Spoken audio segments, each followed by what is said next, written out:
Fanfic Corner, presented by Jennifer. She doesn't deserve this.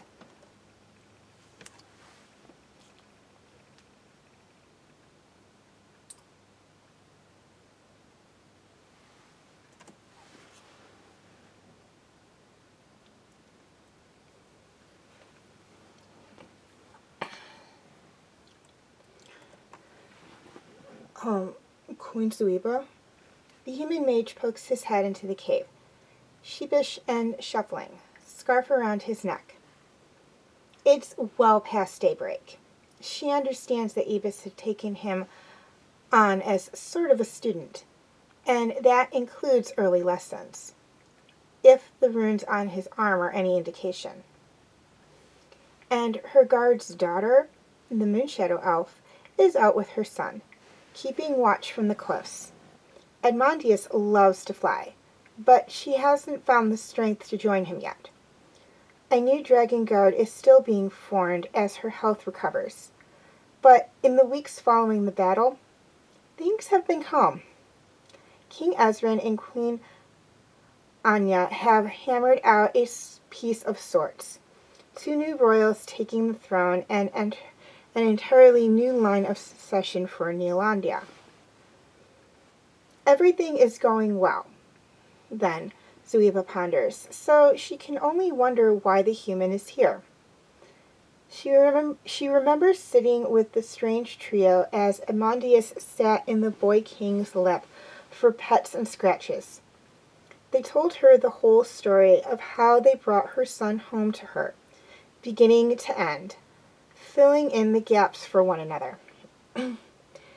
This one, the son of the woman her mate had killed, and the other now king, and the last disgraced daughter of the dragon of the guard all others had misjudged. Former enemies and assassins and targets turned friends. They'd spoken comfortably but slowly in front of her. So she knows this shouldn't be an addition to the story. But then what? Yes, Prince Callum, she says mellow. He stops in front of her and she lowers her head, seemingly only a little less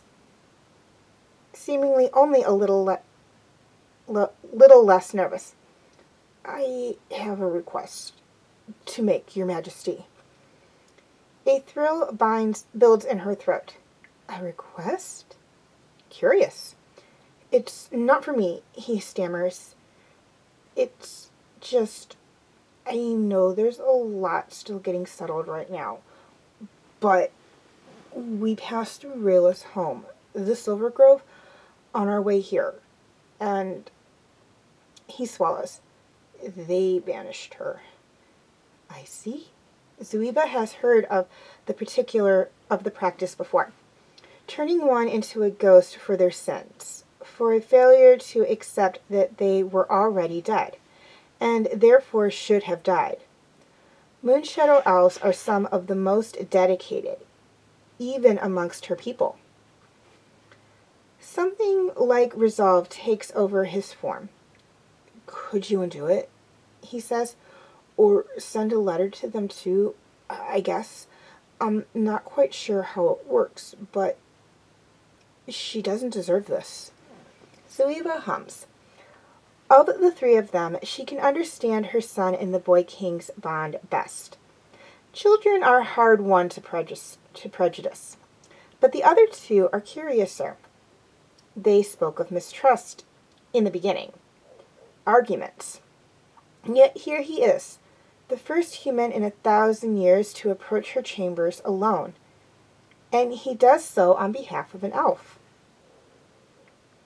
To heal a wound Rayla hasn't even mentioned herself, although Zuiba has spent much more time with her. I will send a letter at the soonest possibility, she promises, and his face lights up. It will only take a day or 2. Her messenger hawks and mages have mostly been consumed with contacting all the different different dwellings of elves and declaring the war over. But she can spare one for this. She owed Rayla the life of her son, and more than anyone. After all, given what the elf was willing to sacrifice, and what she didn't have to, thanks to this boy. Thank you, he beams, then bows a little awkwardly. He's turning away when the Dragon Queen speaks again.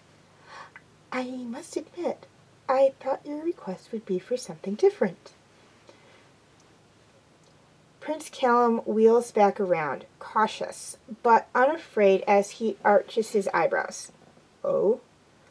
Zuiba smiles in a manner only a dragon can. Know that if you ever seek permanent residence here in Zadia, to reside with her, you have my permission. Perhaps she expected a greater reaction. Don't humans blush? Or more stammering, as the implication holds weight. Themselves young and their relationship new. But his face turns pink instead of red like his scarf. Callum nods his head, his smile small but bright. Thank you, Your Majesty. She hears him run after that, cross the adjoining room and to the paths above against the sky. Can picture the pair's smiles when he tells her of his request. As Zuiba suspected, he will keep her second grant up his sleeves for a while longer. What a peculiar human, she muses, but what a good one, too.